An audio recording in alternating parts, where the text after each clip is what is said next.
Welcome to the What's the BPM podcast, Mr. Mark Archer. Thanks for being here. It's a pleasure. Mate, I mean, most people know you from Altern-8, but you've got so many aliases. I'm going to rattle off a few here. I'm sure there'll be a few that I've missed, but you're also known as Zen Mantra, Trackman, Slow Motion, DJ Nex, Nexus 21. You're involved in Bizarre Inc. and more recently Mask. I mean, I'm sure there's a load that I couldn't find, but yeah, you got quite a few aliases there.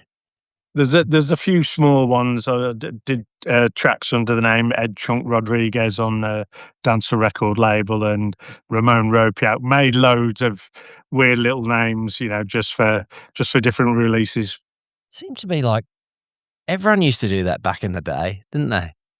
Yeah, I mean, we did when we first started. I first started with Dean Meredith, and we did an album, and it was like acid house kind of stuff back in '88, and we wanted it to make it look like a compilation album, whereas it was just me and Dean who made all the tracks. So each there was like 6 tracks on the album, and each one had a different artist title, but it was just me and Dean. Mate, this is a podcast about the history of the scene, and you're like a real legend from the UK. So I'm just stoked to get to have a chat to you. But as usual, we've got to kind of start at the start. So, like, do you want to walk us through how you got into like making music and DJing and all that? Right. I mean, I came through like the breakdance, soul and funk kind of thing. So I was into that in the early '80s, buying the electro series of albums on Street Sounds, and I was always curious how they did certain things on the tracks. So there's one particular track called "We Come to Rock" by the Imperial Brothers, and it got like someone coughing on the record, but they played a tune with it. So I mean, this was like mid '80s. I saw a little tiny sampling keyboard in a electronic shop window in Stafford, where I was living, and with the help of my dad, managed to buy this sampler. And it was just one of these things where you press the sample button, hold it by the speaker, and it records whatever. And I sampled the cough of this record, played a tune, and realized that's how they did things. And that was pretty much it. It kind of satisfied my curiosity. But I don't know how things spread back then, when there was no internet.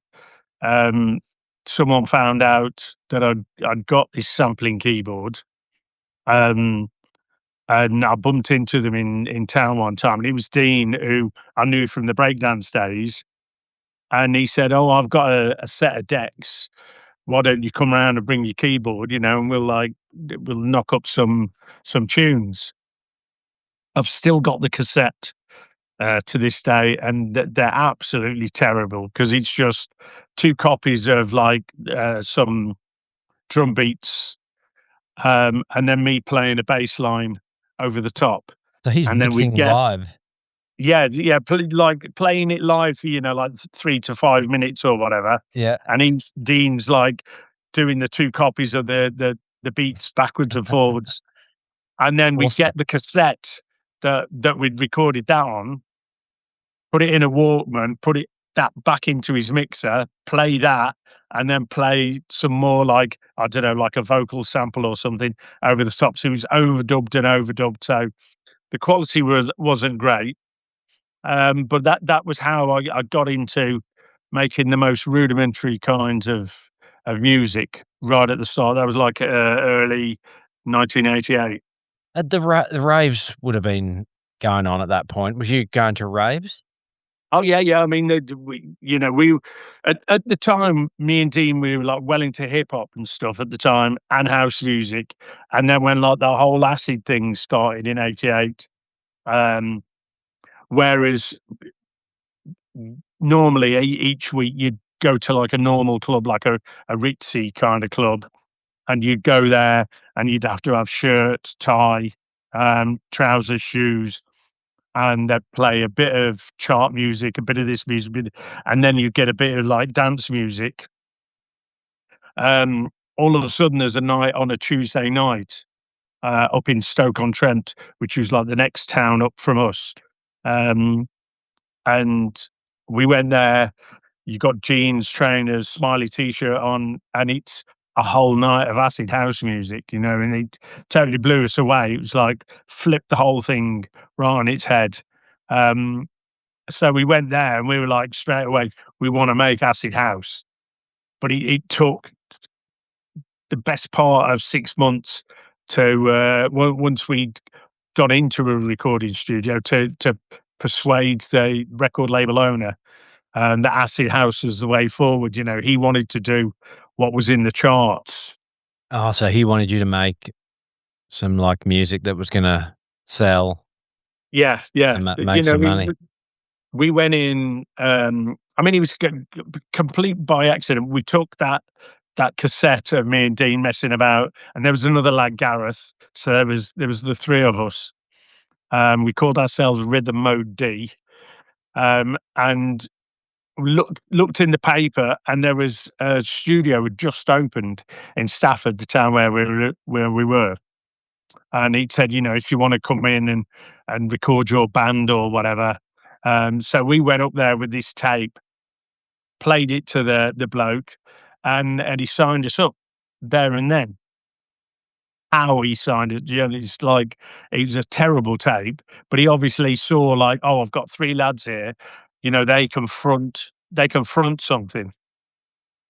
So they got their studio engineer to start working on stuff, and he was like, "No, you know, you don't want to do acid house, like bomb the basses in the charts, you know, Mars, pump up the volume, and all that kind of stuff. We can do something like that." So we were kind of veered into making music that, I mean, we liked it, but it wasn't what we wanted to do, So you could know. you So guys we operate all the equipment, or did you need help with um, that, or they had their studio engineer there, and he was really good actually, because if you sat there with him and said like he was using like an Akai sampler, and you said like exactly how do I sample, and he'd like press this, press that, and I'd write it all down in a notebook. So then when he'd gone, I just followed my Yeah, notes, you yeah. know, and then, you know, I've sampled something. So we learned how to use the desk, the EQs on it. Um, we weren't great with the computer. I mean, I'd not got a computer. Dean hadn't got one. So trying to work the computer and having to run this code called SMPTE down onto the 2-inch tape, and then that'd trigger the computer, and it was all a bit much. So um, somewhere down the line, when he left and we couldn't operate the equipment properly, they put an advert in and got a couple of different people in, and that's where Andy Meacham, who later joined Bizarre Inc. with Dean, and Chris, who did Nexus 21 and Altern-8 with me. That's how they got involved. And so you're just in the studio working, um, making the sort of music that he wanted you to make, but then was you making a bit of stuff on the side that you enjoyed? Well, it was a working studio, so they had like a lot of groups coming in, like Edwin Starr used to live in Tamworth, which wasn't far from Stafford. So he'd come in, and he'd like record vocals and stuff. They had Junior Walker and the All Stars, because the guy who owned the studio, he was like a Northern Soul DJ. So he was getting a lot of people that he knew in, you know, as paying customers. And then when they'd gone, we'd sit there and, you know, chat about trying to make tunes. And in the end, we managed to get a few bits of equipment together, like this Genesis X 1000, which I bought off Gareth for a fiver. And you could make like kind of acid noises. So we started working on an acid album, and eventually by late '88 we managed to get that out. God, imagine what that'd be worth now. You paid a So, fiver for it. yeah, and yeah, I mean it was the keyboard that if you ever watch the old PAs from Altern-8, it's what me and Chris had on stage.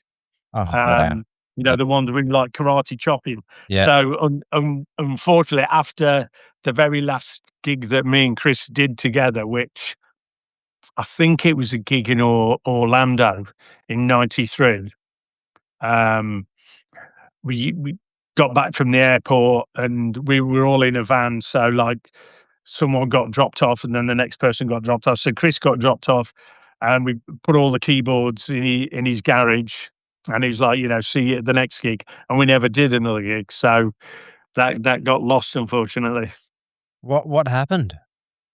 Well, after the after the around '93, I mean, we're running ahead a bit here, but Yeah, yeah, yep. after '93, mine and Chrissy's working relationship soured very badly. So I never got the chance to go around and get the keyboard. So whether he still has it or it's gone in a skip somewhere, or Yeah. who knows?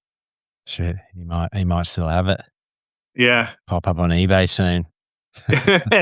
I'm surprised if it's not gone already. To be honest. Yeah, yeah. Yeah. Yeah, sorry, jumped ahead a little bit there. So, once you first made that, Acid album, did that sell really well, or what happened with that? Well, the record label that we were signed to, Blue Chip Records, we were we'd help out on releases that Kev wanted us to do. Kev being the boss who owned the label, um, but we'd never actually know, who was playing it. We wouldn't get DJ reaction reports, no sales reports. We didn't make any money off any of the releases while we were there. Um, he thought that we were making music in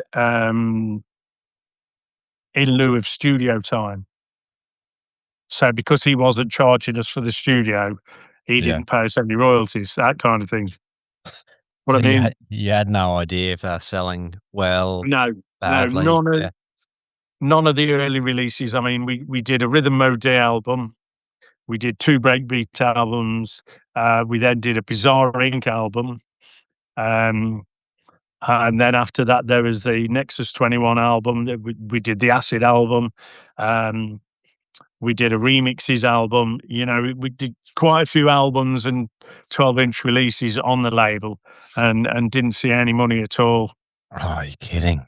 The music industry, you hear loads of horror stories, and you when we started, you're just happy that you get the record. When it turned up and you open the box and you've got a few copies of this record, your head was blown. I can remember hearing our very first record that we ever made. Me and Dean were flicking through the records in Our Price Records in Stafford, and I could hear this tune. I was thinking, I know that, and then realised it was mine and Dean's tune, and got so embarrassed we walked out the shop. You got embarrassed when you heard it? Yeah, yeah, it's like, "Oh my god," that's me. We were just like, "Oh, quick," when, went bright red and left the shop. Wow. But So it's just nice to have copies, so that the whole business side of things, with the royalties and publishing and everything, we didn't understand any of it at all. Yeah, how would you like, who would? No, you need yeah. lawyers and all sorts for that stuff, don't you? Exactly. I mean, nowadays, there's so much online, and people can help and just contact someone, and it's all there. But then, a little solicitor in Stafford, he knew nothing about record contracts. So when we took our first big record contract to the solicitor, and he said, "Yeah, yeah, it's okay to sign," we managed to sign the rights away, for life. So he didn't know what he was looking at. Oh, devastated. Yeah, but you live and learn, don't you? Yeah, that's it. Yeah. You hear so many stories like this, the guys that are in control are just, really sharp businessmen and just take Yeah. advantage, don't they? Yeah, I mean, they're there to make money, um, and there's so many, like, horror stories from Chicago where not a single person made any royalties at all, from their releases. Once we got signed to, I wouldn't say a proper record label, but one where, we actually got a contract. We got advances from the releases and got paid from royalties. So, by 1990, things were a lot better. But the first few years of making records, I didn't see anything at all. No. So, but was you getting paid to work at the studio though? We were on. It was kind of like, I'd already been on a YTS scheme, a youth training scheme, doing painting and decorating, and that was from when I left school. Um, and then got a job from there as a painter and decorator. And when they had one winter when they had very little work, the last people who get employed are the first people who get Yeah. laid off. So I was walking back through town, and that's when I bumped into Dean, and he said, "Oh, I've got some decks, why don't you come round?" So to work at Blue Chip Studios, we managed to get on like a little government scheme. So they pay. So Kevin didn't have to, pay any Yeah. money to our two lads who didn't know how to work anything, working at Yeah. the studio. Yeah. Um, so so for a while, I was getting, I don't know, about 20 quid a week, something like that. It wasn't fantastic, Yeah. but I mean, it still kind of applies now. I'm doing something that I love doing, Yeah. so I could be doing a job that I really don't like and making, plenty of money, but you're not enjoying yourself every single day. Whereas, with this, what I'm doing, making music and DJing, it's what I love. Yeah, that's it. You gotta follow your passions, hey? Yeah. You could have been, still painting and decorating. Yeah, yeah, and I can't stand painting and decorating. I mean, I only followed it because that's what my dad did. Yeah. Um, and as soon as I started doing it, I'm okay at it, but it's whereas loads of people find it very therapeutic, I just can't wait to finish. Yeah, yeah. Hurts your neck and that, hey, looking up. Yeah. Yeah. So, when you were at Blue Chip, was that when you, were involved with Bizarre Inc? Yes. So I was working with Dean. We did the Rhythm Mode D project. Um, and then we did the Acid House album, and we called ourselves various names. I think there's um, MADM, which was our initials, but it was very close to MDMA, the whole Acid House thing. Yeah. Thieves of Baghdad, um, Bubbly. There was just a bunch of daft names that we came up for that one. And then we wanted to do like more Mr. Fingers kind of techno-y project. So we came up with the name Bizarre Inc. And me and Dean recorded. We first recorded one track called Technological, and then did like a hip house thing for the B side called It's Time to Get Funky. Then recorded an album, but that was more on like the techno Larry Heard, Mr. Fingers kind of style. Um, but the 12-inch got to number 100 in the UK charts, which was like, you know, Incredible. Yeah. nowadays that's not, it's not anything to write home about. But then it was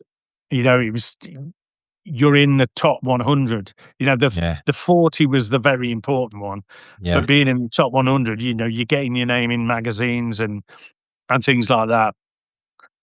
So we were pretty excited about that. But at that point, Dean wanted to go solo and do tunes on his own because we've been working together for over a year. Everything we did, it was me and Dean. Um, but rather than just say, Mark, how do you fancy, I do this and you do that. Um, I got a letter from the studio saying to leave because I had keys to the studio. Post the keys back. Don't come back to the studio. You don't work here anymore. No way. So What it did was, yeah, a way to get me out of Bizarre Inc. was to get me the sack from my job so as an engineer. so what did you do next?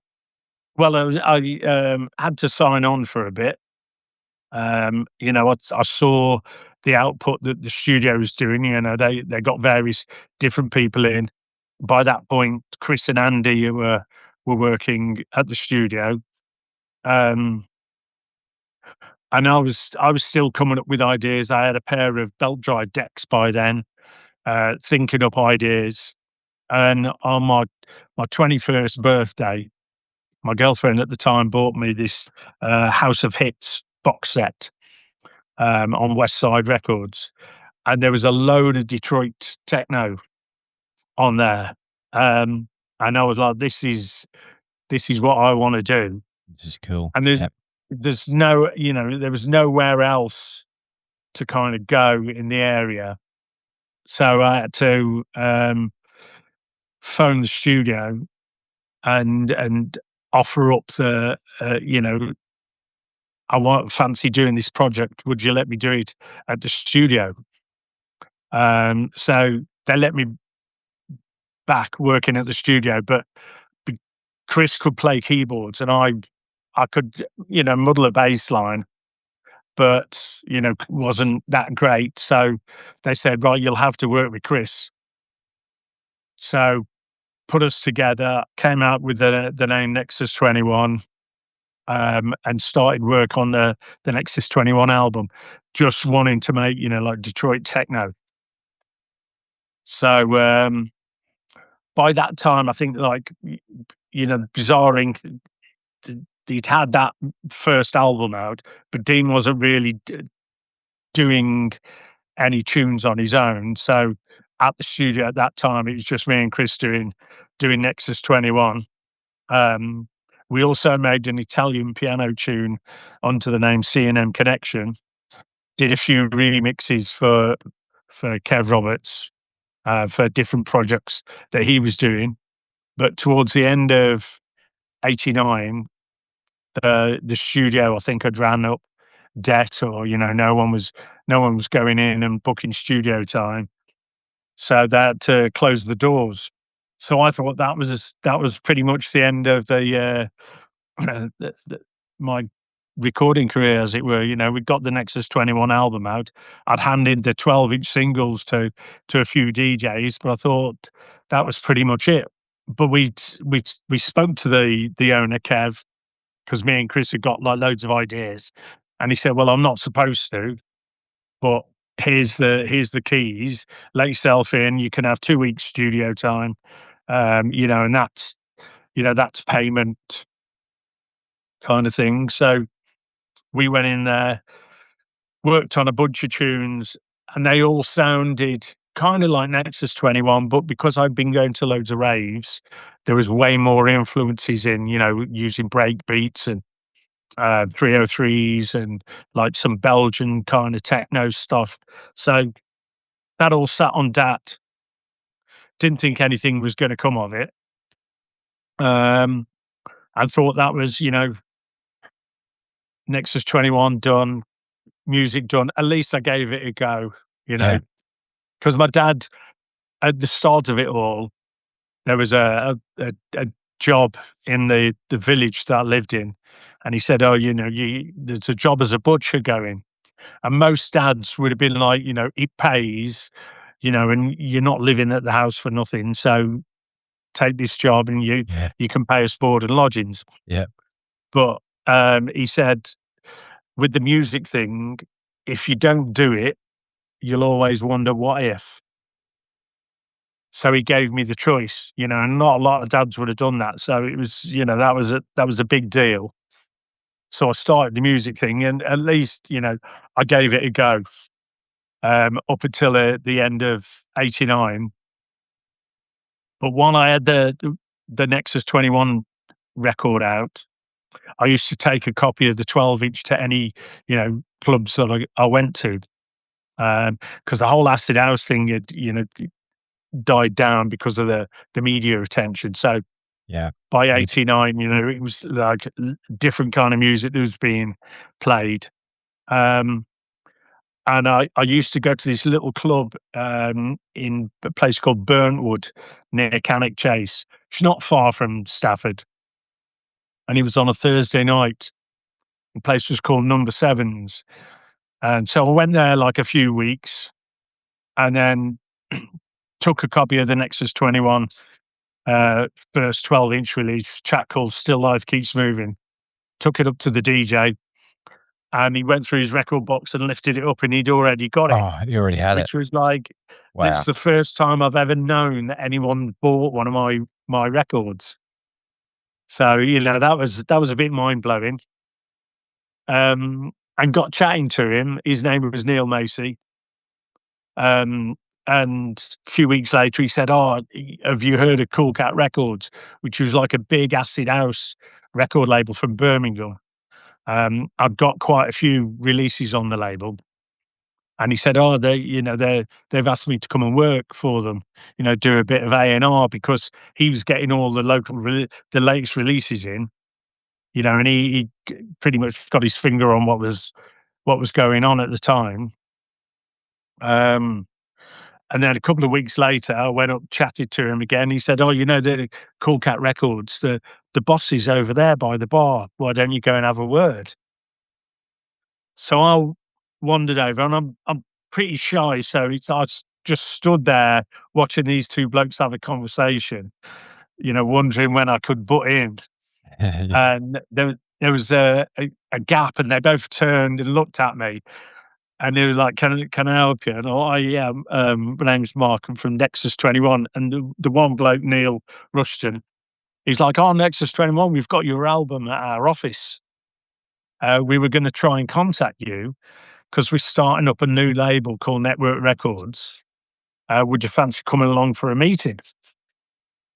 And it was like, from Nexus 21, that was it. It was done for a chance meeting with Neil Rushton. We got a meeting in Birmingham at the start of 1990, where they were starting the new record label and wanted to sign us. So when like things like that are happening, you're going to see a DJ and he's saying, "Look, I've already got your tunes." Were you starting to get a bit more confident? Were you thinking, "Oh, maybe this stuff is hitting, we just didn't realize?" It took a lot longer than just those. I mean, it was a mad surprise. Someone's bought it, and they play it as well. So it's an amazing feeling that after 2 years working at the blue chip, we finally hear something that of ours getting played out.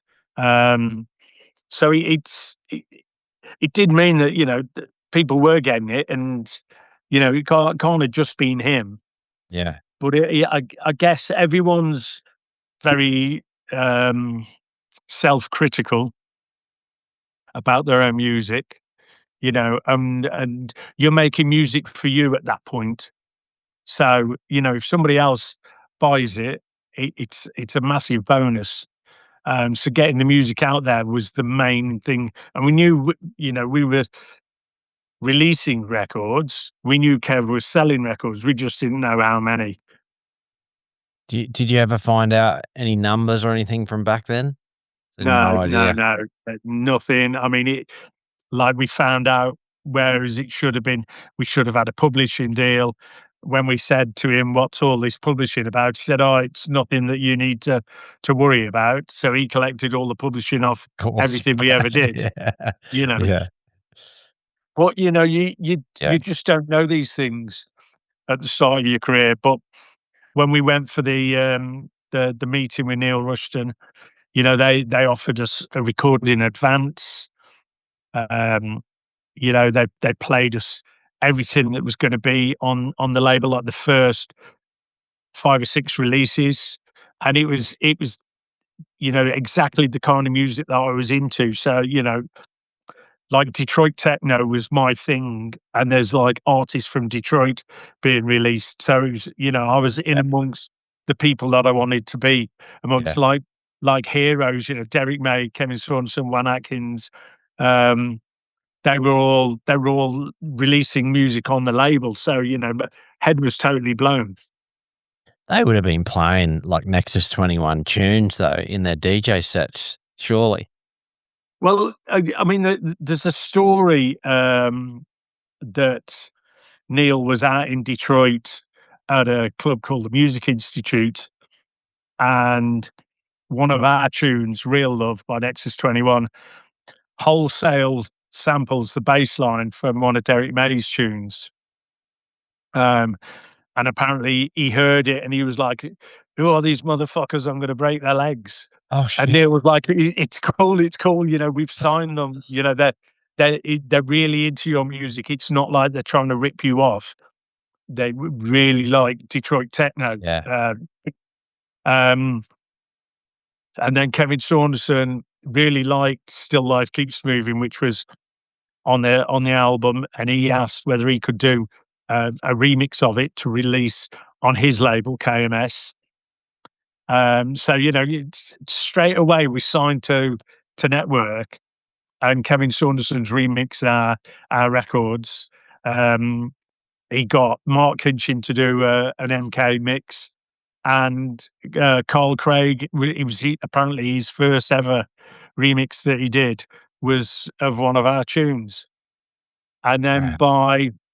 we signed in the January, and by April, they sent us out to Detroit to work with Kevin and Anthony Shakir and Mark Kinchin at Kevin's studio. So like it had gone from not knowing anything at all, y- are we selling any records, to all of a sudden being signed to like a proper label, and they've sent us out to Detroit, and you're hanging out with Derek May. And So what time period would this have been? What year? Thi this was early 1990, so Network Records started in January 1990, and we went for a meeting with them then.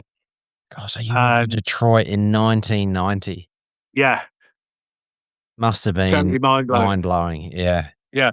Yeah, I mean, we there was a party while we were out there, at a club called Club Taboo, and Inner City were on, Crystal Gale, um, Kevin was DJing, and we did a Nexus 21 live PA there.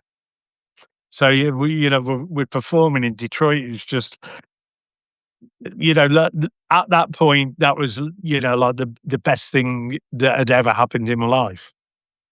Yeah.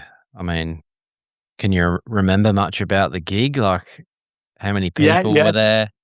Oh, yeah, it was a ram club. It was weird because everyone seemed to be into hip house, all the Chicago stuff. And I was thinking, why, when you've got Detroit here and the techno, why are you into that? But, it's fashions and It trends and is, stuff. yeah. Yeah. Um, but while we were playing, I got like keyboard stands and stuff. And a guy came up on stage and he kept shouting, "What's this beat?" And I didn't understand what he was going on about, and I kept telling him, "It's a 909." He's like, "No, no, what's he beating?" He meant, What's the tune called?" Okay. And you're trying to have a conversation while Yeah. you're doing a live VA, Mind blowing. I'm just sort of thinking like, what was Detroit like, the city in It's 1990? it was mad. Like, we're 2 lads from Stafford, and you you get there and you're picked up in this car, and we're driving down the roads like massive, and everyone's going the same way, and then a car like zips past, and the hubcap comes off, and he's like seeing it on American TV and stuff, Yeah. but it's actually happening. And um we pulled up outside this bar. If you asked for lager, they had no idea what you meant. It was all called beer back then. Um, so there was definitely a language barrier with, things that we would ask for, and things that with different names, and we pulled up outside this bar, and this guy motioned us across the road, saying he opened the boot of his car, and he got like a big box of like gold rope chains. And I said to Neil, "Look, you're being so naive. Oh, why don't we go?" And Neil's like, "You don't want to go and start buying stuff Yeah, on yeah, people out of that. Let's just go in the bar." Because we were only 21. We yeah. didn't really know much about anything. Yeah, but it was a massive experience. We got to meet so many people. Had a barbecue at Derek May's house. And I'm just sat there with all these techno heroes around me, just my gob open, like, oh my god, what's going on here? And then we'd go in the studio the day after and watch Derek doing a remix, and he got like the mixing desk one side, keyboards behind him, and he's going from one to another, pressing all these buttons and stuff. And about, I don't know, 6 months later, there's a record released on Network, and they sent me a copy, and I put it on, and it was that version, that we'd watched him do, and just the goosebumps, just unreal. Wow. Like, how would you this might sound like a silly question, but how would you do a remix back then? Like, how would you give them the parts? Would it all be on DAT recordings, or, like, how would you do it? I mean, there is no such thing as stems back then, where you've got like the whole of something that runs for the whole length of the track. So a l when we were first recording stuff at Blue Chip, everything we had was run down to 2-inch tape. So you'd send the tape off, and then they'd call it up on the desk, and they had like all the different instruments, and they'd take away what they didn't want and add other parts. But then for a while, it was just about sending people like a noise. So if like with the hardcore stuff, if I sampled like a breakbeat, I'd send them the breakbeat and the noise that we used, and they had to play all the stuff themselves. But I think with the way they were working it in Detroit, if one of the artists had done the track in that studio, they'd just call the tape back up, and then add their parts to it, different effects. So like the version of this track that we watched Derek doing, it was like the guy who made it, his version, just stripped back with a few noises. Some of the faders were down, and then Derek had added all his own percussion and his own effects, but it still got all the original noises in there. Mind blowing.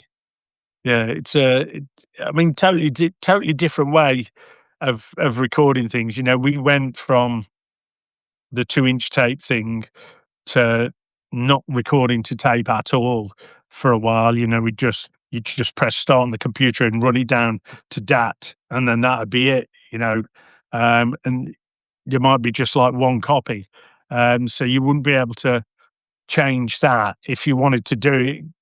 Have a remix, or if we were doing a remix, then everything was in the computer. You'd plug all that back in, change a few samples or whatever. But when we were asking people to do remixes for us, or if we got sent remixes, you'd just literally get a breakbeat and a couple of noises. And that was it. Go Yeah, for your yeah, life. pretty much make a new tune.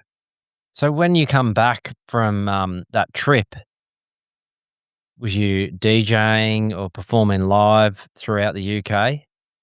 I didn't. I mean, I learned to DJ when I was like 14, 15, and it's what I really wanted to do when I left school, but there was no openings at all. So I got into making music first, um, but didn't really DJ at all out. I mean, I played at Shelley's once, on I think it was Christmas Eve one time.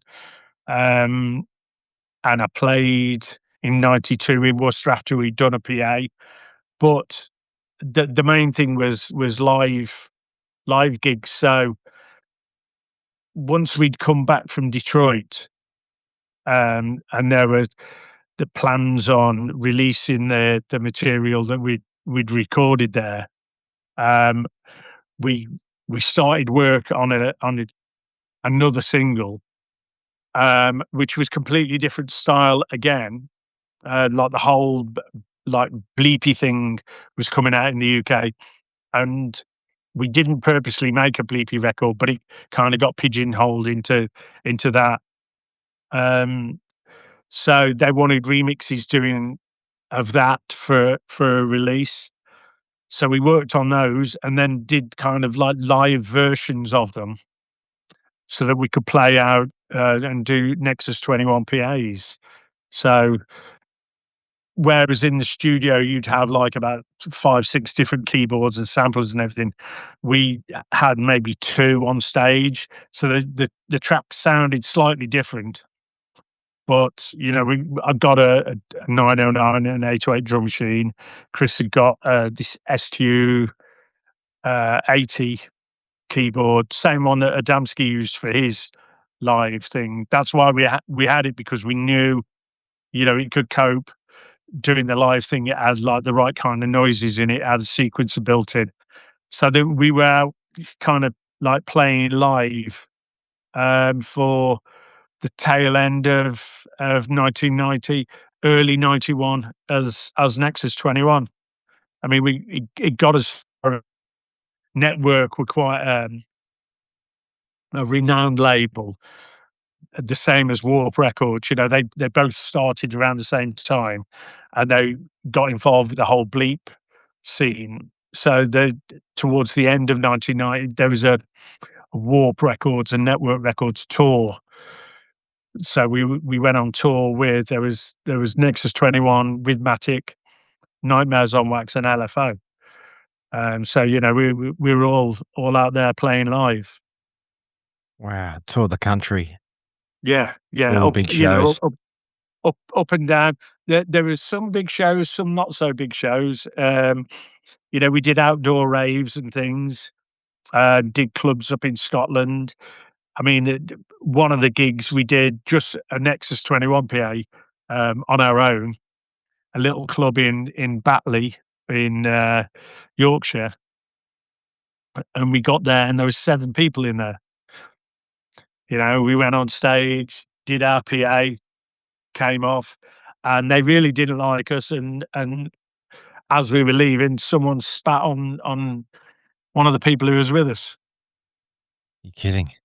Yeah, so, you know, it wasn't all glamorous. You know, there's a lot when you're playing live gigs, sometimes you'll get booked because the promoter thinks, "Oh, this is gonna go down," and he's not done his homework. Yeah, yeah, Yeah, so, you know, some of the gigs are great, some not so.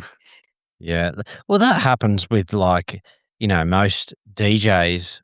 They might play some like sellout festivals, and then the next week they're playing in a nightclub to no Yeah, one. It's just the yeah, way it goes, isn't it? totally. I mean, it still happens. You know, the promotion game these days is completely different to how it used to be, you know, with flyers and all the rest. It's all, you know, social media and this, that, and the other. And you especially the climate at the moment where people are, you know, struggling with money, they leave it to the last minute. A lot of gigs get pulled because there's no advance ticket sales and the promoter's not prepared to lose Yep. the money, you know, and they get pulled at the last minute, which doesn't help anyone really. But you know, it is still very difficult. You know, you've seen some of the footage of the gigs I've done. You know, I'll play at a festival and it looks amazing, and then, like you say, a week later you could be playing in a little pub and there's hardly anyone there. Yeah. But you know, as long as there's a few people enjoying it, you know, that's the main thing. You gotta get on there and do your job, hey? Yeah, exactly. Move on to the next one.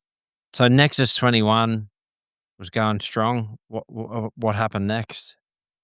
Well, the when the Blue Chip Studios folded, and I said we went in there and we recorded a bunch of tracks.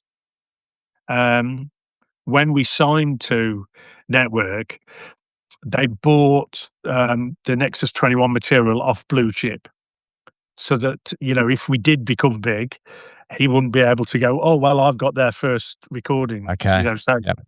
so that was to bit of damage limitation. Kevin remixed it. They said, "Have you got any more recordings?" So, well, we did this Italian piano thing under the name CNN Connection. We didn't realise it had been released on Blue Chip. He never even told us. But Network, um, they put it out on Network as one of the first releases. And then they said, "Have you got any more tracks anywhere?" And we were pulling, you know, bits out. There was this on cassette, that had never even made it onto DAT tape. We just had a mess about. What do you think of this? Yeah, yeah. And then we've got these. There was like 9 tracks that we recorded, and they said one of them, right, we'll keep that because that sounds quite Nexus 21y, but the rest, there's 8 tracks here. What do you want to do with them?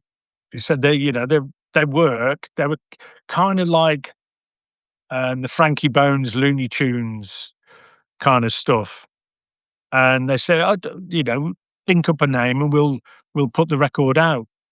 And Chris was in a band at his school, a little rock band called Alien-8. So we said, if you call it Alien-8, put the 8 tracks out. That'll be another release in the schedule. Few months later, got a call saying, "Oh, could you come to the office? The records have turned up." Got there, opened the box, lifted one out, and it said Altern-8 on the top. We were like, "That's not what it was supposed to be called." And they were like, "Well, it's the covers are done, the stickers are on, the centers, everything. We're not going to change it now." So the name Altern-8 stuck. And you were just thinking, "Oh, nothing of it." You're thinking, "Oh, these will get released. I don't care." Yeah, yeah. It was just they were just that bunch of tunes that we made while the studio was closed. There was no big plan at all. We didn't have the suits. We had, even though there was 8 tracks on the EP, we didn't even think of the 8 things in the title. They're all just different track names.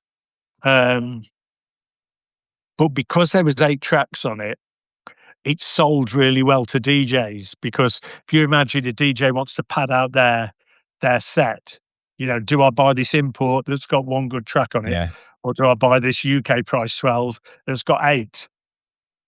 So Simple. Yeah. it sold purely on, the The the volume. value side of things. Yep. Yeah. Um, so when we recorded Infiltrate, which we still didn't think of the 8 thing because it's spelt properly.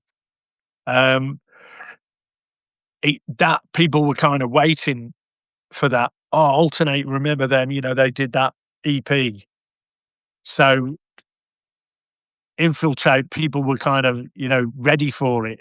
Yeah. So it was we were kind of getting a name, and like Nexus 21 was doing well, so we got a Nexus 21 record out, a remix of Self Hypnosis, and we got the Overload EP, which was the 8-tracker. So I'd go out and I'd hear a Nexus 21 tune, and I'd hear an Altern-8 tune. So we knew we were actually, moving in the Yeah. right direction. Oh, awesome. Yeah, it was nice, but the thing that really kicked it all off was Infiltrate 202, um, which was made in March 1991. So we were still doing PAs as Nexus 21, and we were in the studio doing a remix for somebody else, and we'd finished the remix, and we got like about, I don't know, 4 hours left. And we're like, why don't we do something? And I'd collected a bunch of breakbeats and stuff and got like a load of records with me. And we started work on this track. And a friend of mine who was from Stafford and knew him from the breakdance days, he was at university in Sheffield. And he was sending me these tapes of a pirate radio station up in Sheffield. And on one of the tapes, they'd been playing music, these two DJs. And it came to an advert break where they had to play loads of little adverts off cassette. You know, this shop's opening, this coming to a theatre, you know, we've got this. And then after the ad break, they were going to play this tune and it starts with sub bass. So the two DJs were called Asterix and Space. And one of them goes, yeah, check this next track out. You got Asterix in Space. Watch your bass bins, I'm telling you. Then played this tune. So I've got this on cassette. I thought that sounds like a brilliant intro for a tune. So we sampled that. We got the crowd noise off a Depeche Mode CD. We bought some air horns. We went in the mic room and recorded air horns like close to the mic, farther away, to try and make it sound like a rave crowd rather than Depeche Mode concert. Did infiltrate. Didn't really think much of it, but you know, I thought we've done something good here. Took it home to the girlfriend, my girlfriend at the time. She was like, "It's all right," you know, and I was like really buzzing, like we've made something good. Oh, it's all right. Took it to the record label. They really liked it and said, the biggest tune off the first EP, the Overload EP, can you remix that for the B-side? They'd held one of the tracks back because we'd done 9, so they put that on the B-side as well. Put it out on promo. So we're still doing Nexus 21 PAs up and down the country. And I'm hearing Altern-8's taken off. on promo, you know, like we did this a rave at Long Marston Airfield. Quadrophonia were on, T99 were on, and we were on. So we did this Nexus 21 PA, came on with our keyboards, did it, you know, like a massive place, you know, thousands of people. Packed all the gear back in my car, go out into the crowd, dancing away, Groove Rider's on, and he plays Infiltrate 202, and all my mates are like, oh my God. You know, this is like, when Groove Rider plays something, you know you're doing something right. Oh, yeah, I was just gonna say, like, he's Yeah. known And you know, for being you're like in a massive rave. Yeah. And it's going off to your tune, you know. So it came out on promo, we're hearing it everywhere. And a club contacts us and says, could you do a Altern-8 PA? And we hadn't even thought, you know, we'd done the first EP to get rid of those tracks. We'd done a follow-up on a remix budget, you know, there was no real plan. And we're asked to do a PA. We hadn't got a live show. We hadn't, you know, what do we do? So we put together a bit of a live show. We got 2 tracks off that first EP and Infiltrate. So we needed to pad it out a bit. So I made a little demo of a track called Activate and a little demo of a track called, it was called Say It Y'all at the time because of the vocal at the beginning. And it later became Evaporate. So we got like these little tracks that I just knocked up in my bedroom as part of this PA. But as part of the Warp Network tour with LFO, Nightmares on Wax, we played at the Eclipse it was probably March or April of 91. And they'd asked us to play July as Altern-8. And I thought people are going to go, hold on a minute, I saw these the other week. This is a stitch up. Yeah. You know, so how do we cover ourselves up? And my brother was in the RAF at the time, and he said he got 2 NBC suits You can have these if you want. So cut all the charcoal out, put them on. You pull the hood up, but you look like a right Wally. So we're like, "What? How can we cover the rest of our face up?" I don't know. Got a couple of dust masks, painted them fluorescent so they glowed under UV. Um, the pocket on the front. This was how DIY the whole thing was. Nowadays, it's embroidered, but I got a bottle of Tipex and painted the pocket flap white, then did block letters in black pen, Altern-8, then got a highlighter and coloured them in. So we thought we're going to do one PA, never going to do another PA. That's it. We'll wear the suits this one time, and that'll be it. Is there So any photos of those early gigs online? the very first gig, which was at the Eclipse in Coventry, was actually filmed for the Infiltrate video. So if you go on YouTube and watch the Infiltrate 202 video, it starts. We're trying to pretend that we're Asterix in space. So it's me in my bedroom. You can't see it's me by my belt drive decks, holding a mic, pretending I'm playing on a pirate radio station. Then the crowd noise comes in, and these big laser that says Altern-8. That was from our first gig. Oh, And then there'll be yeah. bits all the way through the video where it's just us on stage. Like you used to point at people while you're playing, and they go, "Oh, me, yeah, wow." I pointed at this girl, and she was like, "Who, me?" And then came up on stage and came up and danced between me and Chris. So there's a bit you'll see both of us wearing the suits and a projector screen behind us, and a girl dancing in between us. Because we got the masks, we couldn't say, "No, no, no, Yeah, that's not yeah. what we meant." It's like, go on then. Oh, I might put that, I'll have that playing probably as we're talking now over the top. Cool. I'll put a bit of Yeah. that in. Awesome. So there's loads like Space from Asterix in Space. Um, he emceed for us. Um, Two of his mates, Butler and Bobhead, they came on stage as dancers.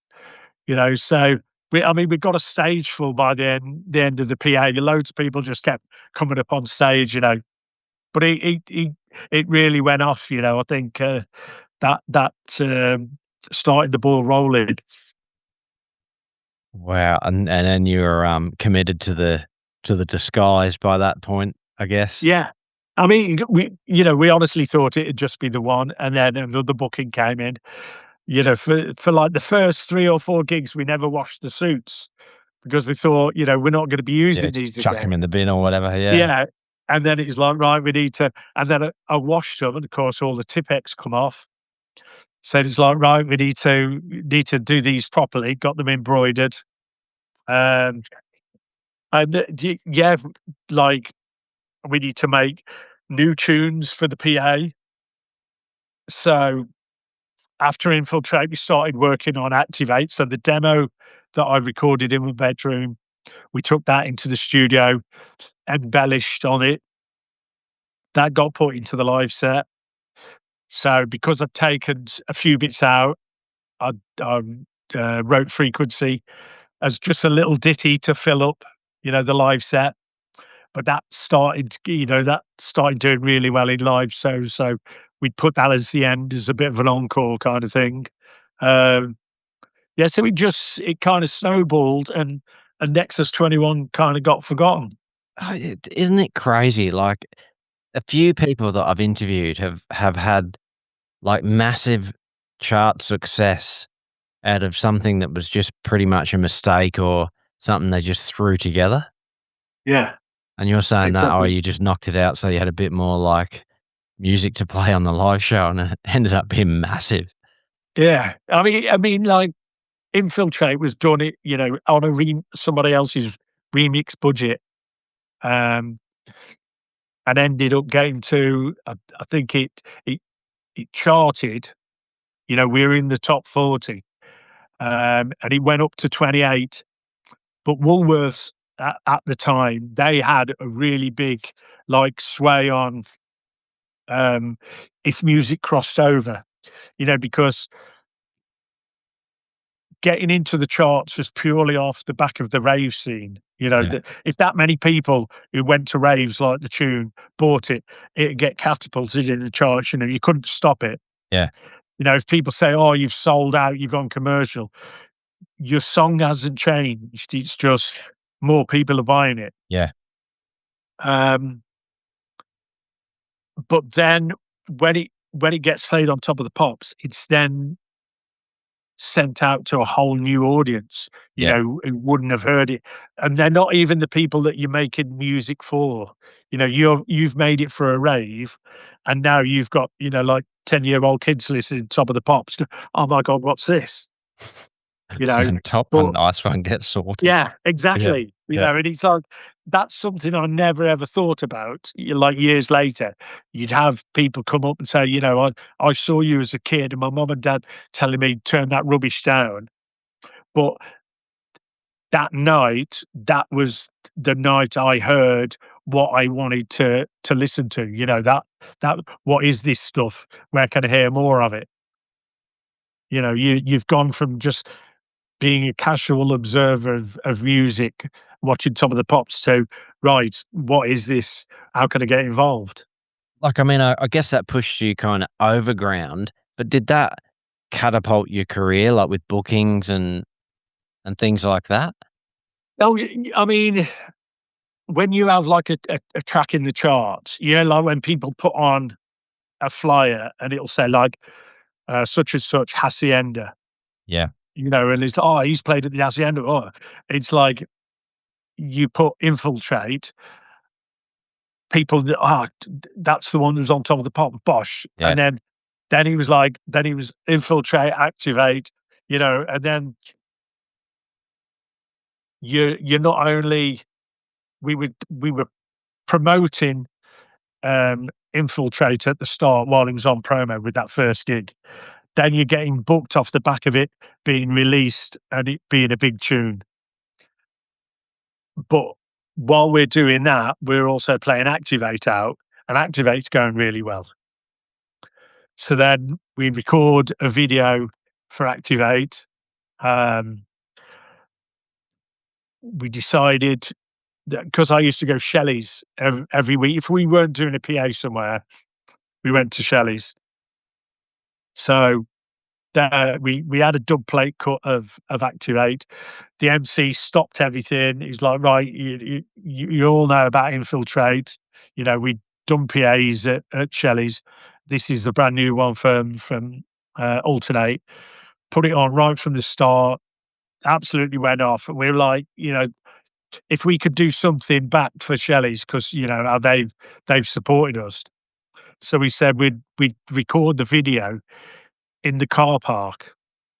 So we pulled up a truck about 5 o'clock in the afternoon, got a 5K sound system on the back of the truck. All the canvas was down on the side. Went into Shelley's. We had a video crew with us, recorded some bits in the club. Um, people raving and stuff. Like a guy who ended up being one of our dancers.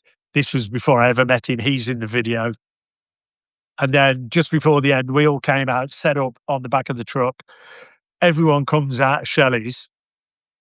We lift the back of the canvas up and start doing a PA. So everyone's in the car park. People are dancing on top of the cars and stuff. Mad. Yeah. And the video would have been the only way that we'd have documented that gig. But a local news reporter turned up with his microphone and DAT machine and started going around interviewing people. And we managed to get his recording and we released it on like a double A side. It got frequency on one side and his whole recording on the other side. And he's there chatting into the mic and he says, the crowd are dancing on top of the cars. They're going mad. and we sampled bits Yeah, off yeah. his recording and used them in Evaporate.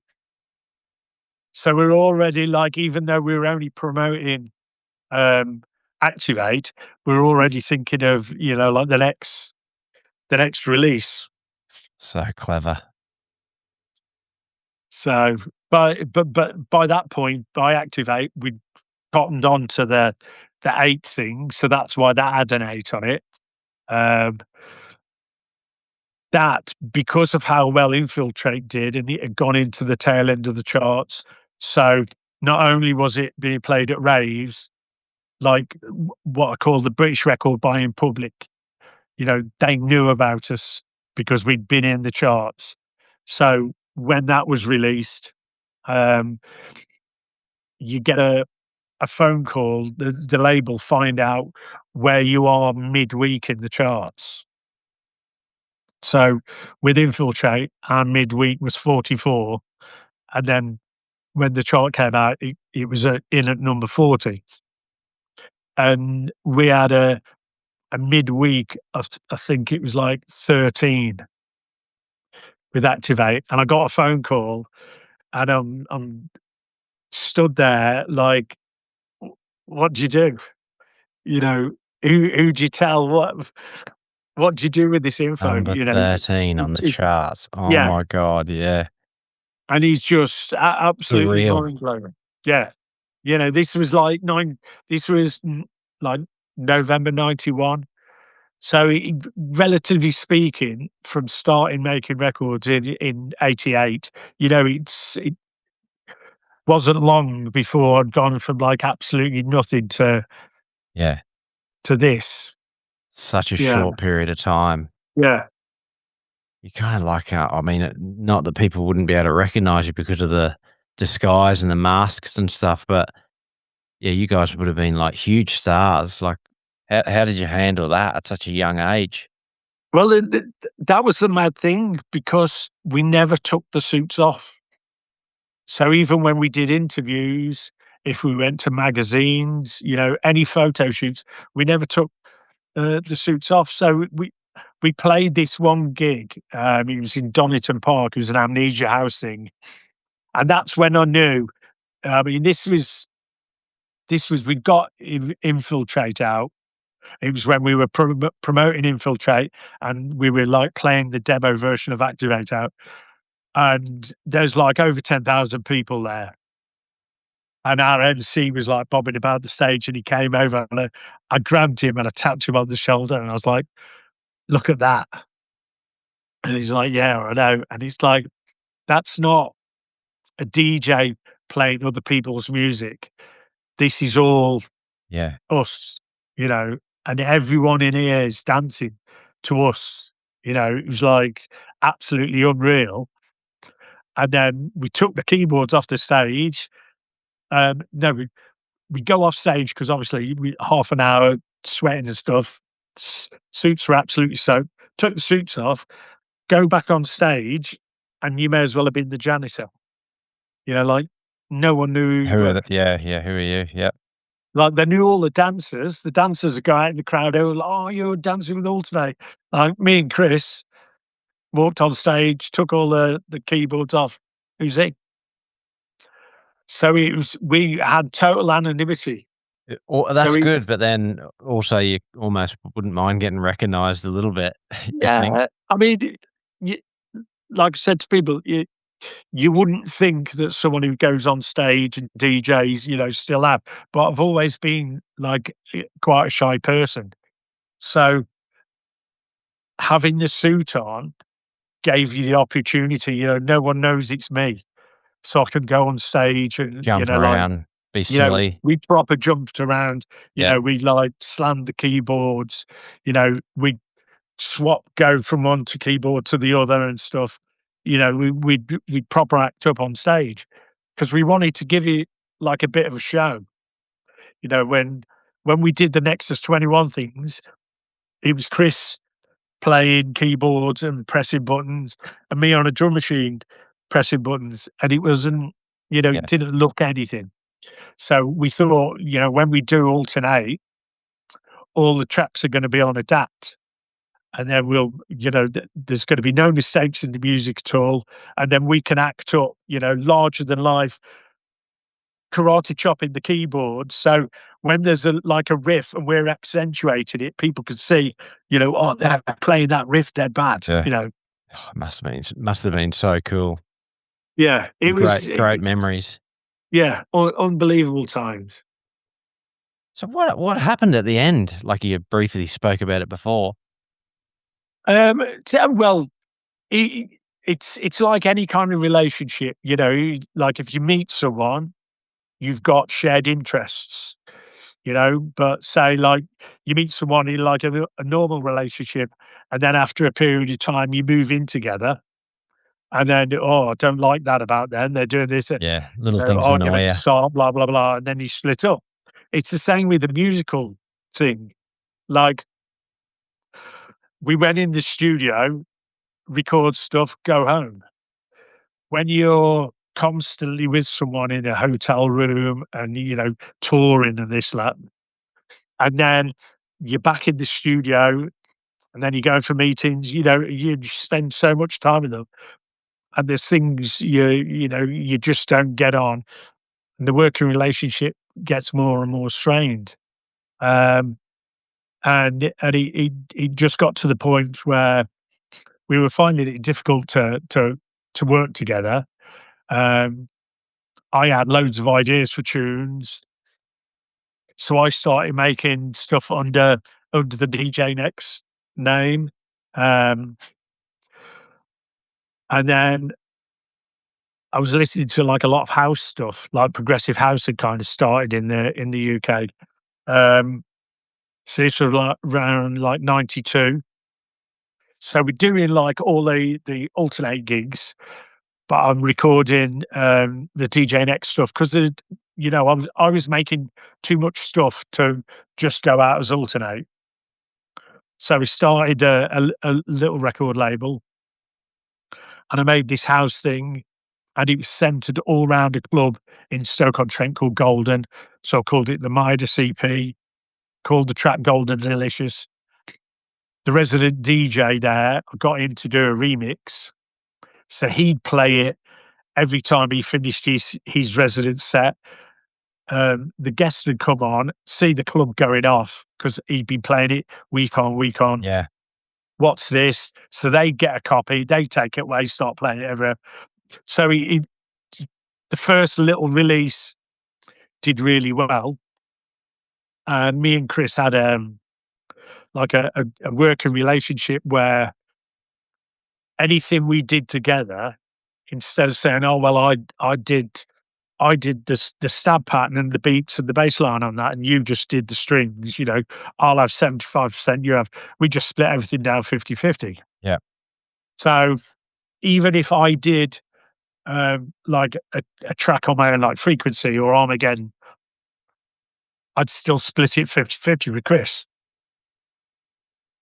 But this one, because it wasn't like Nexus 21 where it was the two of us, or Altern-8, it was two of us, it was just me, it was a Zen Mantra tune. So I got paid for it, and Chris found out, and he wanted half the money. You were 50%. Yeah, and because I said no, he got the solicitors to try and sue me. And that's where, like, even though how bad the relationship had got, you're not then gonna start working with someone who's suing you. Yeah, yeah. That was it. And Money, hey, money yeah, ruins everything. yeah, and that's why Altern-8, as the two of us came to quite an abrupt halt in 93. It is mad. So from then on, you just solo. Well, I mean, I was doing DJ Next bits. I was doing Zen Mantra. Zen Mantra was doing quite well. Um, then I met Danny Taurus, um, and put out a solo thing of his on the little label that I was doing the DJ Next and Zen Mantra. Um, pulled him round to mine one day, and I'm playing this tune, and he's like, That's too good for Zen Mantra. You need to do like a B-side for it." So me and him worked on a track, and that became Bells in New York by Slow Motion. Tune. And that was another one. We took it to the record label, put the DAT in, played it, looked around, no one batted an eyelid. So took it back, went home, thought, right, we'll promote this ourselves. And they're like, "You sure you want to put this tune out?" We're like, "Yeah, yeah." We think it's going to be big. So we did all the DJ promos ourselves from our home, made it look like an American import. And I mean that went in the charts again. I think that was around like 28. That went into the charts, but it went in the charts the week where they swapped from one chart compiling system, where you scan the barcode, to a completely different one, and none of the dance shops had the scanners. So it sold enough to go top 10, but because the barcode one hadn't been swiped, it didn't go up chart position. Oh, no. Yeah, so that was a bit of a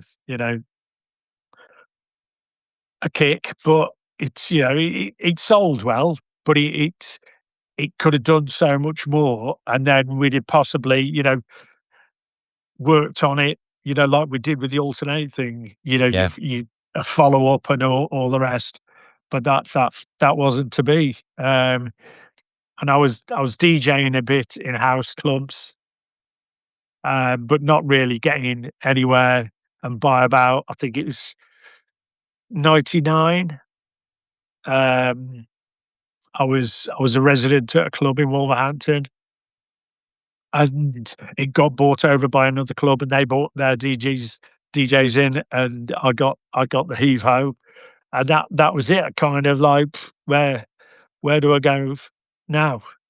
That was properly like the end of the line. Network Records had ceased trading. I'd got nowhere to release music.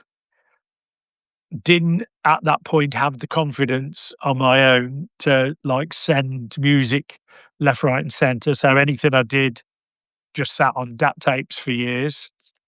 Um, and then out of the blue, it someone said, "Oh, would Altern-8 do a PA?"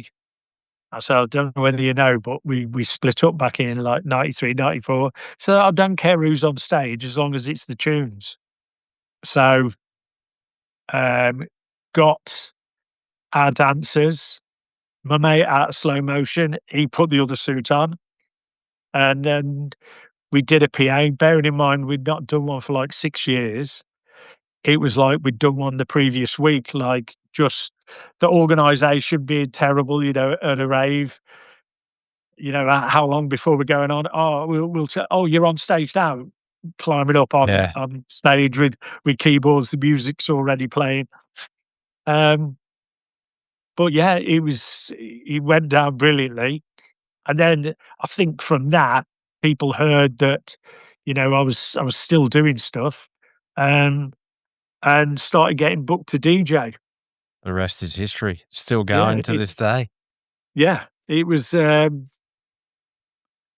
mean, I think the first DJ gig I got, because I got asked, "Would you play as Altern-8 to DJ?" I'd still got some of my records. I'd sold loads of them because obviously when the record label had stopped, money wasn't coming in. I had to sell stuff. I had to sell like a lot of my equipment, a lot of my records, just to try and pay bills. Yeah. Um, and I think I got 250 quid, but it was me and the guy who was our MC. We split 250 quid to do a DJ set. But And what, so that's like in the 99, 2000.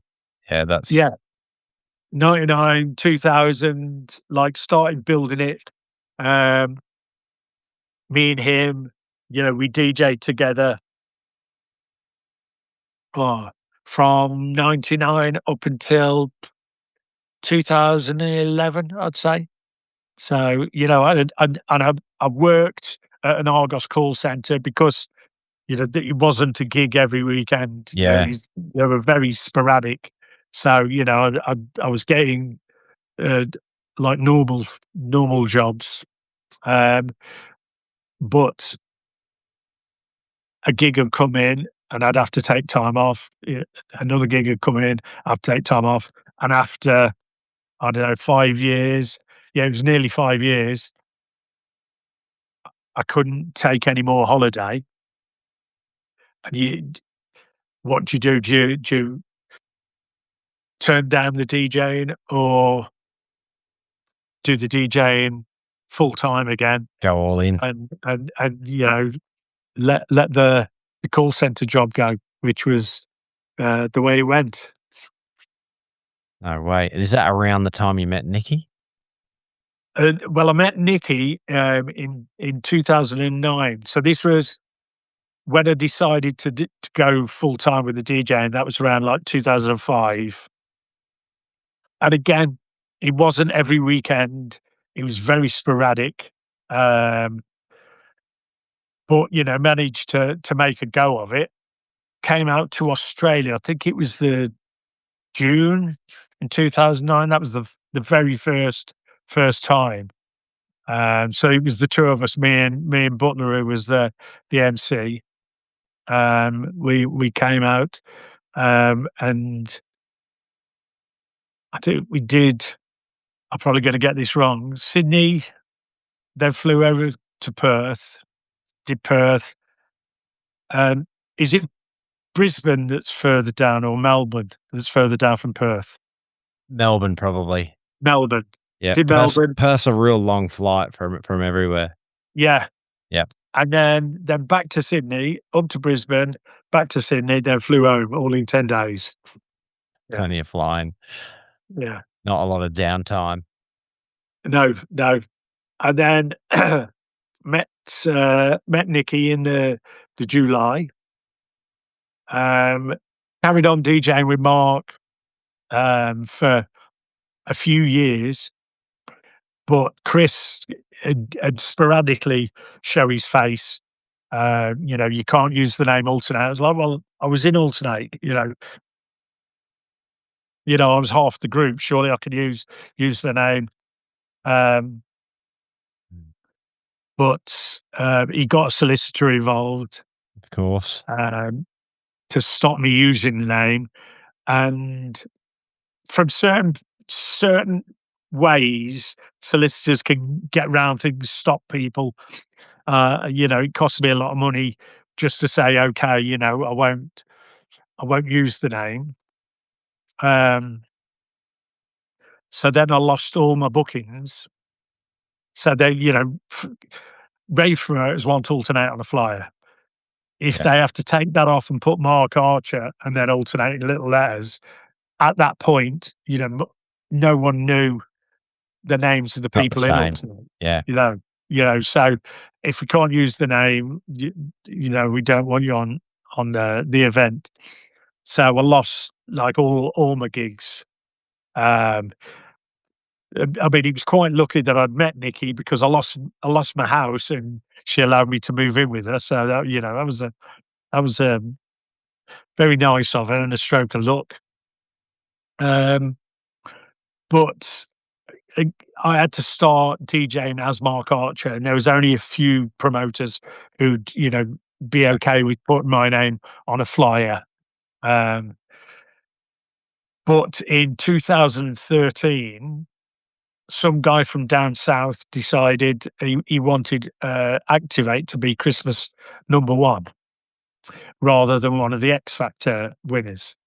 So we started up a Facebook group, and we saw it. Nikki pointed it out, and there was I don't know, about 600 people liked it. And then the next morning there was like 2,500 liked it. So like, it's really flattering, but there's no way it's going to happen. We got in contact with him and said, how are you proposing to do this? He's like, oh, I don't know what's involved. I just don't want an X Factor winner. So we contacted the record label, said, there's this campaign. There's a lot of people are getting behind it. Would you be okay to re-release Activate? And they got like properly behind it, got loads of remixes of Activate. And I told them, I can't use the name. And Neil said, well, actually, you were supposed to be called Alien-8. We thought up the name Altern-8, so Chris doesn't own the rights to the name. So we're okay with you using it. Off you go. Simple as that. So that, it was like, it went from, Sorry, just to jump in there. I remember that campaign, and I bought the tune because it was oh, a no, slightly updated version, wasn't it? well, there was the two originals, and then I think we got a Tommy Sunshine and Ghost Effects mix. DJ Fantasy did a mix. I did a Zen Mantra remix. Um, oh, there was quite a few. I think we got like 9 remixes. We got like Pimp Rocket did like a dubstep mix. There was loads of different versions. Yeah. And we kept them all at 79p so that, it'd be like, when people say, oh, I can't afford to do this. It was the lowest you could get Yeah. an MP3 on sale. And it didn't go to number 1. But it beat the Radio 1's record of the week, which they'd been promoting like every single day to get in the charts. And we had no backing at all, All from social Radio media. 1. Yeah. Yeah, it was literally just this campaign. And we got like, in the end, I think there was like 50,000 people in the group, and it got into the charts about 33. So it was, Awesome. it was a bit mad, an old Yeah. Rave record just going back in the charts, purely from a Facebook group.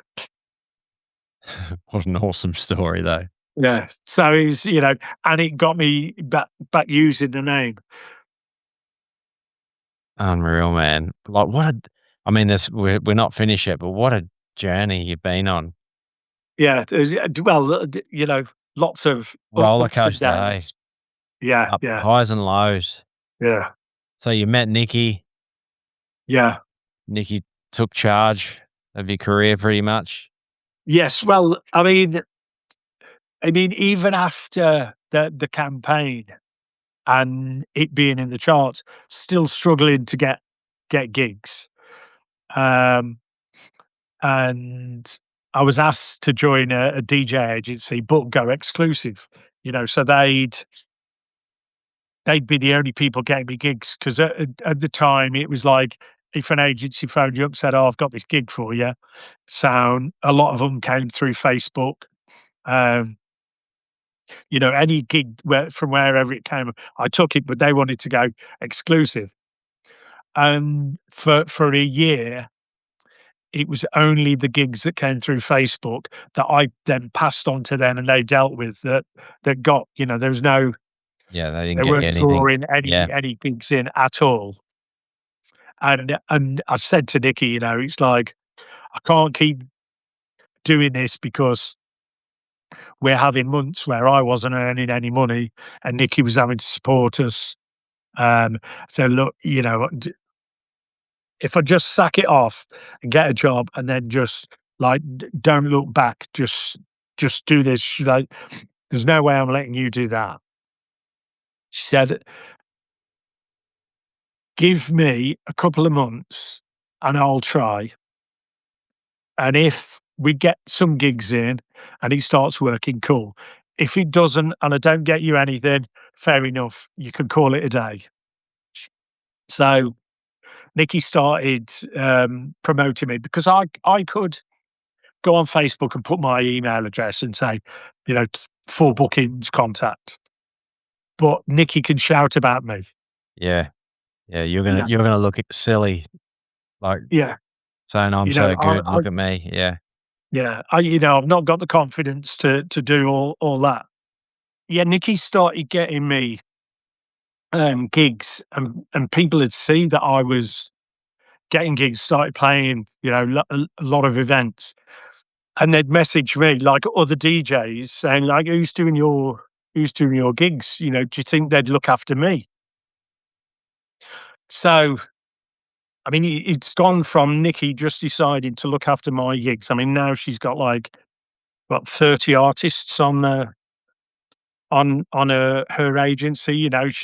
It, it came to the point now where you've got to think of a name for this, Yeah. and take this agency seriously. I mean, she's she works at an accountant's during the day, so she used to complain when I'd be on my phone at like 10:30, 11 at night. Who on earth's messaging you at 11:30? I'm like, this is, what people do. It's like DJs, Yeah. they don't get up early in the morning, Yeah. and it's about a gig. And now it's completely swapped. She comes home from work and we'll have a dinner, and then she gets the laptop out and she's doing all her agency stuff, Working again. people Ah, people are damn it. contacting her at stupid hours, Yeah. but she's built that agency with like zero experience of anything to do with the music industry before. But I think what makes her so special is she's seen the difficulties I've had and how I've been treated. But she's also worked with a lot of promoters where she's seen how agents treat them. Okay. Yeah. So she tries to be really fair rather than just going in and say, my artist wants this, my artist wants that, and you have to bend over backwards and do this. It's like, right, where can we meet in the middle ground? What's your budget? How many people are going to be there? Can we work something out? If I'm playing somewhere the day before, then maybe I can do a second gig cheaper. Yeah. You know, we're in the area. Let's work on a deal. Try and make things happen. Rather than just be like, right, this is the fee. They want this, and this, and if you don't agree to it, you haven't got them. You're gonna miss out on so many gigs, you know, Yeah. if the scene's not what it was in '91. There was money being thrown everywhere in '91. People used to book Altern-8 as a PA, and there'd be like 5 of us, you know, flights, accommodation, all that lot. Now, it's like if you want alternate, we can work on a DJ set and it's just Mark, or you can have a DJ set where one of the original dancers comes along and dances. Depending on your budget, Yeah. or we'll have the MC, or we can have it where there's 2 guys wearing suits and they're playing just alternate stuff, and we've got dancers, or we can expand it even more and have extra break dancers and stuff. Scope just so that there's something that people could afford. It's smart, isn't it? Yeah, Really, you know, really smart. and, there's so many times where we've had promote gone somewhere and the promoter said, "Oh, that we booked such and such," and then it was all agreed, and then they wanted 15 extra guests and this, that, and other, and it's like the promoters like having the thumb screws put on them Yeah, because yeah. they've agreed to the gig, they've done all the posters and stuff, and now it's like, you need to add this on. It's she just tries to be mega fair. You're DJing all over the countryside Yeah. now, so you're doing so well. But I mean, we've got to talk about the Boiler Room gig. Like, how did the Boiler Room guys contact you? How did it come about? Well, it was through Nikki. I mean, she, she'll scour social media for contacts, to try and get in somewhere. If someone's played at a festival, who's your contact here, blah, blah, blah. Somehow, Boiler Room contacted Nikki. Now, I'd seen a few Boiler Rooms, and I saw that it was, you know, very current music, young, cool Yeah. DJs, this, that, and the other. And I'm thinking, why do you want this old fossil playing 30-year-old music? You know, I'm going to Yeah. go down like a lead balloon here. Yeah. And it turned out it was Lone, the guy who signed, he had stuff out on R&S, like wicked producer. It was his album launch party, and he'd asked if I'd play. So he got like a couple of other DJs. Um, so when we got there, originally I didn't want to do it because I just thought like I'm going to go on, I'm going to put an old tune on, No one's everyone's gonna going to get go it. home, Yeah. and there's just going to be me with the camera pointing at me, like how awkward. But Nicky was like, "No, no, trust me, just go for it," you know. So got there.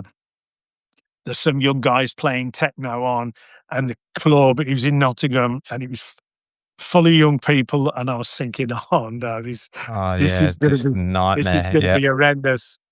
And if you watch the video, like, right at the start, when I put the first tune on and the crowd reaction when the first tune goes off, I look around like, phew, like, You're like, you know, "Oh." this is right, we're Yeah. in.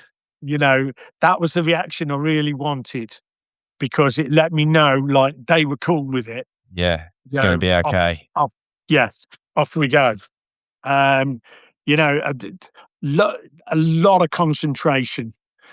You know, because it's when you're just playing and there's a crowd, you know, and you make a bit of a fluff, maybe no one knows that you've done it. You've got a camera like right there. Yeah, it must be really You know, uncomfortable.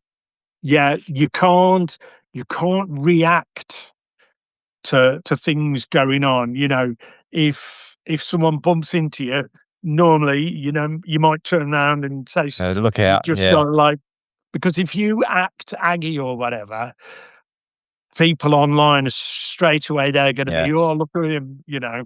I mean, there was even live comments, people going, oh, he can't mix for shit, you know, he's terrible. Yeah, yeah. What? But you know that they're just trolling you. They're there Yeah, just yeah. for a reaction, you know. Yeah. I mean, there was there was one point, a lad came out and started messing with stuff, you know, and it couldn't. They ended up putting a barrier. If you watch the whole thing, they sneak a barrier in behind me. There was a girl stood right behind me, and you couldn't see her, and she started massaging my back. Yeah, and yeah, I'm like, I wish I could turn around and say, "What on earth do you think Yeah. you're doing?" But you know, there's a camera pointed. Yeah, You're yeah. trying to DJ, you know, and not mess up. You know, do like, because if you do like a slight bad mix, you know, everyone is on you like a Yeah. shot. So yeah, it was pressure. Um, the reaction was way better than I thought it was ever going to be. You know, couldn't have asked for a better reaction for the set. We came off. We were literally came out the club, walked around the corner, and that was our hotel. And Nicky had already got 4 booking offers before we got to the hotel.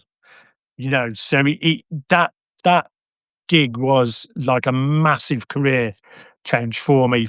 Like, you know, profile gig wise, people like who didn't know about Altern-8. You Yeah. know, people came up to Nicky while I was playing, like, what is this music? What's it called? You know, they thought it was like a new offshoot of Breaks or something.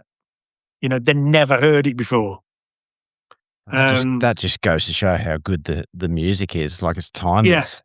yeah, exactly. You know, to people who've never heard it before, it doesn't sound like a bunch of 30-year-old tunes, No. you know, it's and that's one thing where I think I'm very blessed to still this music to still be relevant now and still be able to play at festivals and clubs, because I always thought, like, in 88, 88, 89, 90, if you go back 30 years from then, and you pick a tune from the early 60s and put that on in a rave, everyone would stop and be like, "What on earth are you Yeah, yeah, doing?"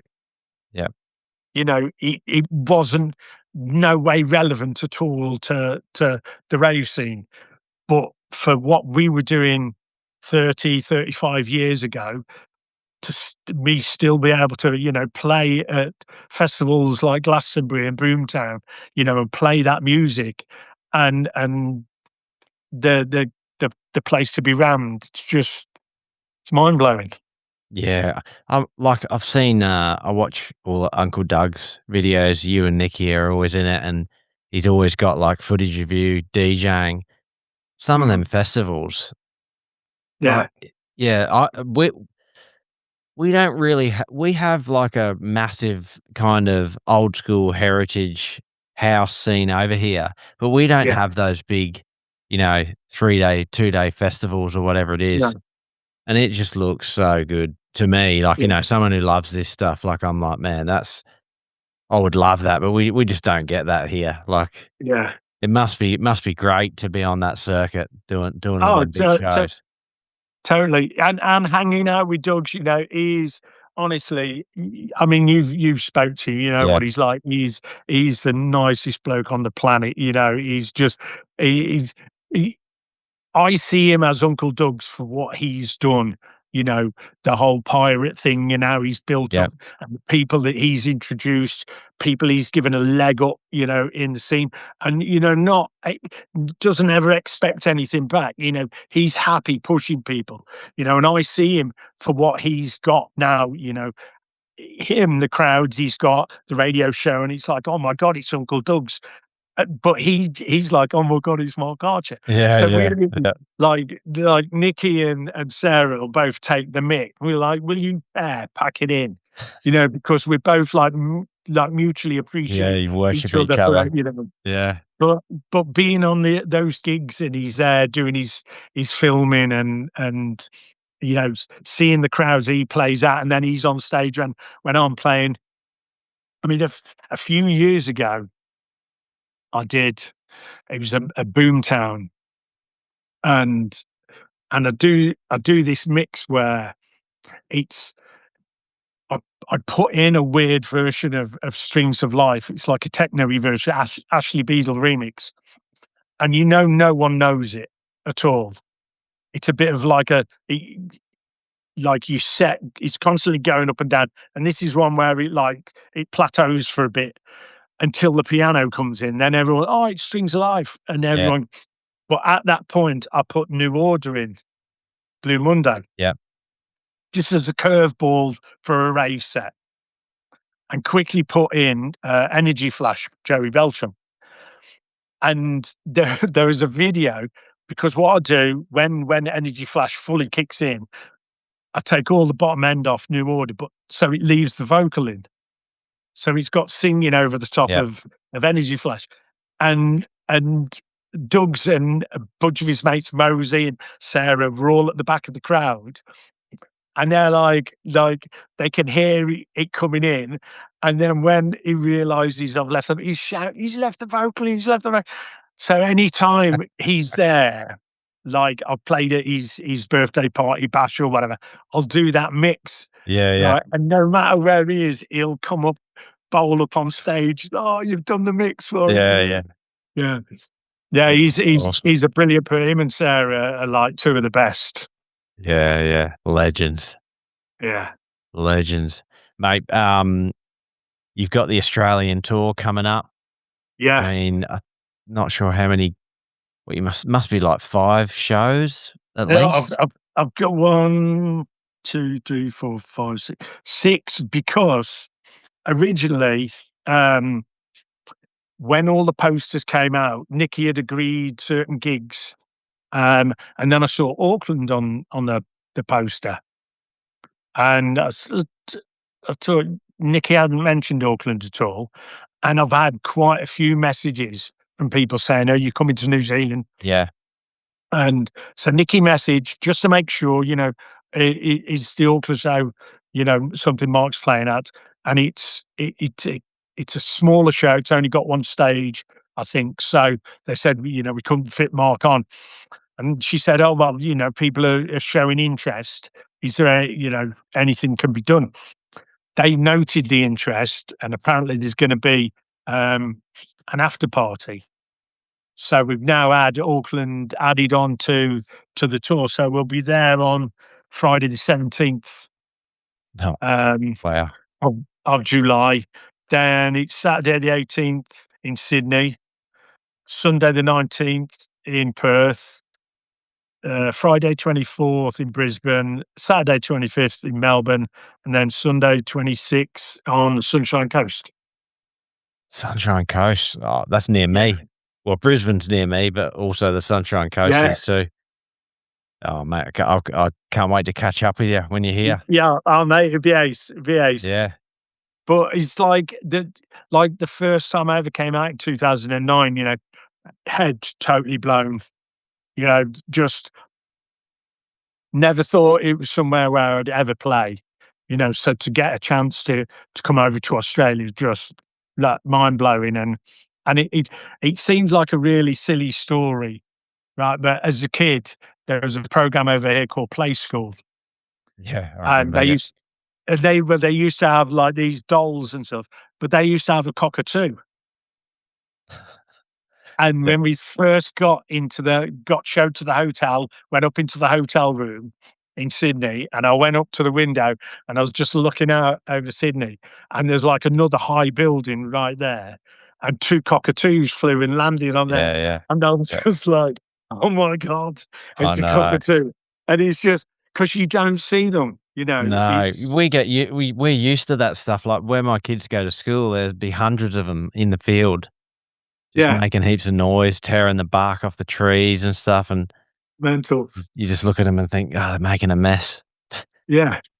I mean, Yes. I didn't realize until a few years ago a galah was an actual, like, bird. Bird. It was Yeah, just like a bit of a, I don't know, put down to someone. yeah, yeah. Well, it sort of is, but yeah, Yeah. it's a bird It's too. and like Nikki is so mad into all this stuff. She's never been to Australia. So, I mean, she's gonna be walking around with her head blown even more than me. Yeah. Well, I mean, you've got a bit of downtime there where you can do a bit of cruising around and relaxing, Yeah, yeah, but you'll yeah. be, She wants to see a quokka, apparently. a quokka. I'm trying to think.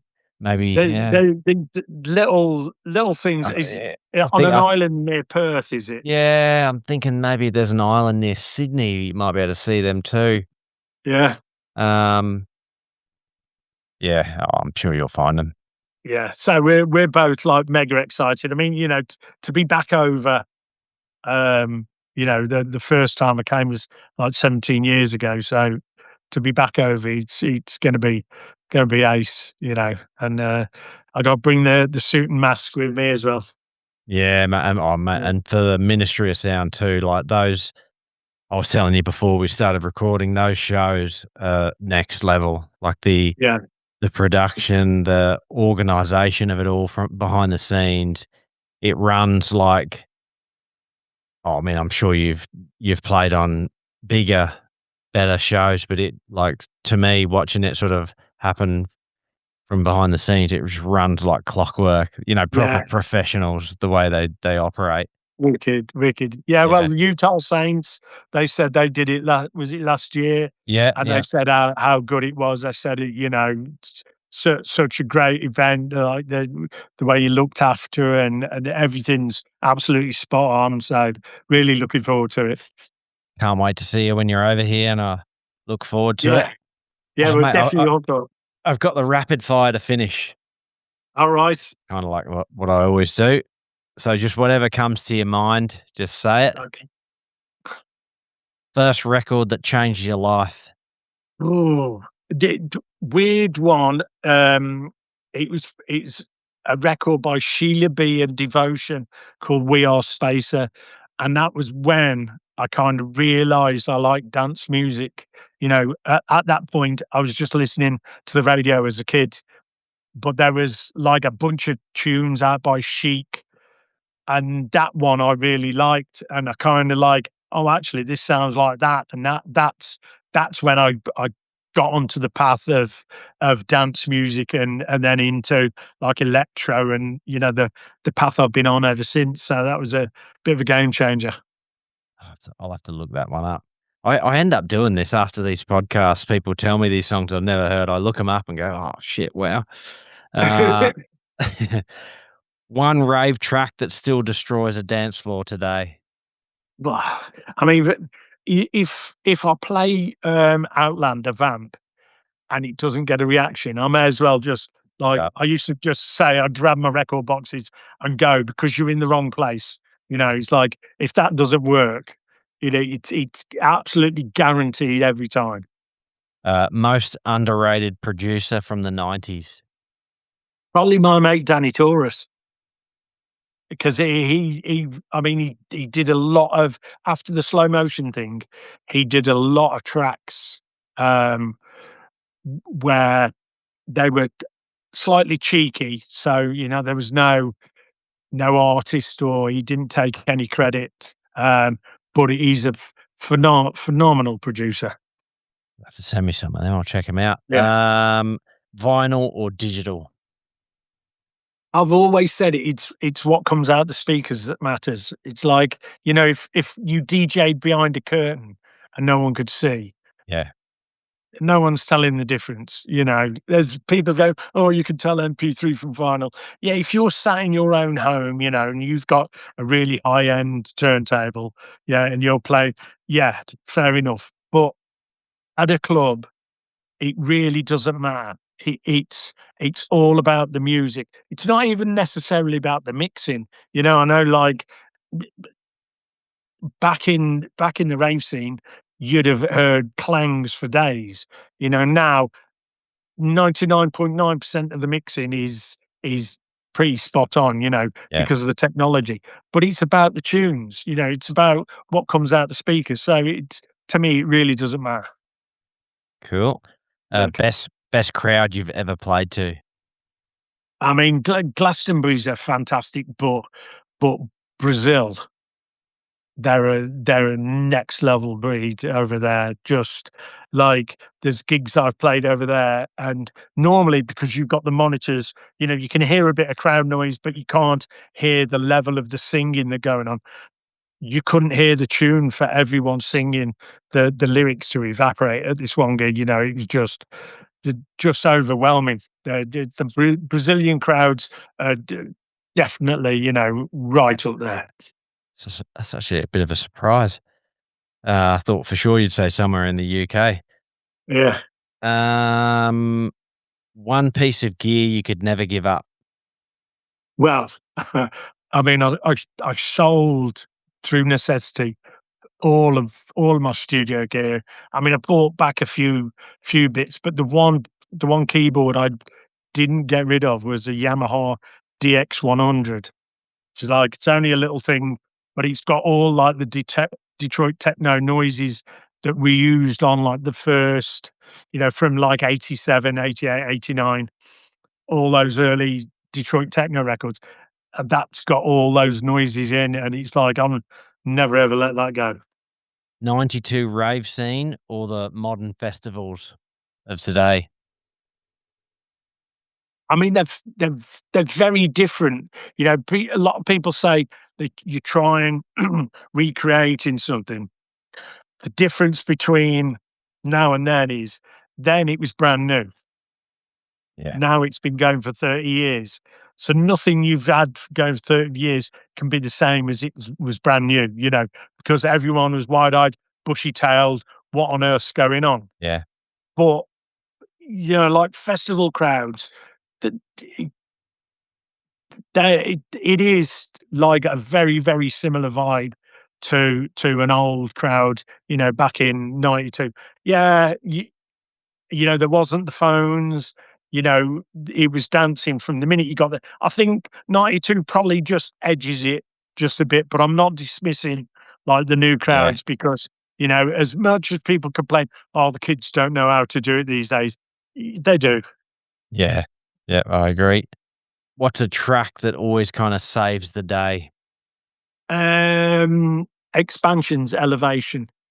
It was the one I played right at the start of the boiler room, and that was the one of phew, they're Yeah. going for it. It's that you could be playing along, you pop that on it, and it just lifts the vibe straight away. One word to describe the early rave era. Um, Unity, because it did it did feel like you were part of something. It's not like now you're going to a festival, your mates are going to a festival, there's gonna be loads of people there. You felt part of something, total strangers coming up to whether it was to do with the drugs or not. E People coming up to you and giving you hugs and, asking you about stuff and, where'd you come from and all the Yeah. rest. You really did feel part of something like, I mean, obviously it's worldwide, but back then at that time, even though I just went to raves around the Midlands, occasionally up north, occasionally down south, it felt like you were part of something countrywide. Yeah. Yeah. Unity. Great answer. And the final question, what's the best BPM? You got a club night or a rave, you wanna keep people dancing? What do you reckon the best BPM is? I mean, honestly, because I try and play a bit of a broad cross section of like the rave thing. Um, so I mean, I probably go in at 124, something like that. If I was playing a house set, I'd probably keep it at like 123, 124. But with the rave thing, because there's so many different styles, it encroaches and goes up, up, up, up. So from 120, 124 to 170. Sometimes I've ended on, like some drum and bass bits. Yeah. So it's, there's no sets are all about up and down, and it doesn't just mean the mood. I think also the tempo. I've edged things up and then edged things down again. Well, that's the first answer that I've ever had like that. Yeah, Because I can tell you right now, the most common reply is 128. yeah, That's what most people are. Like, I've had people say quick, like, I've had hard house guys on that have said, like, 150, yeah, 160. So, yeah, yeah. So, usually it's around 128. yeah, yeah, So yeah. that's interesting. Yeah, I mean, with the racing, because I play, like a bit of piano, bit of Belgian stuff, bit of breakbeat, and sometimes end a bit jungly. So it properly moves about. So Yeah. Good answer. nice one. There is no perfect BPM. No, no, no. Well, not with the with the other musics. There may well be, Yeah. but not with what I play and the way I play it. Yeah. Bloody oath. Mate, that's a great spot to end it. This has Nice one. been unreal. I can't believe, Absolute like, pleasure. I've got to, interview another living legend from the UK scene, Thank you. and, mate, I can't wait to, catch up with you when you're in Australia, Yeah, and, definitely. yeah, just enjoy the tour. Bloody long flight to get here, but once you get here, you'll be fine. Yeah, yeah, yes. We'll see if the jet lag's back. Fingers crossed, but really looking forward to it. It'd be Yeah. great to Yeah, you've just started breaking up. I think you'll be right with, coming here, you'll be fine. It's going home, I think. yeah. You Oh, get your well, jet lag. that's something to worry about later then. Yeah, yeah, just get home. You can crash for a few days, you'll be right. Wicked. Awesome. Thanks, mate. No, absolute I'll pleasure. leave Thank it you very there. much.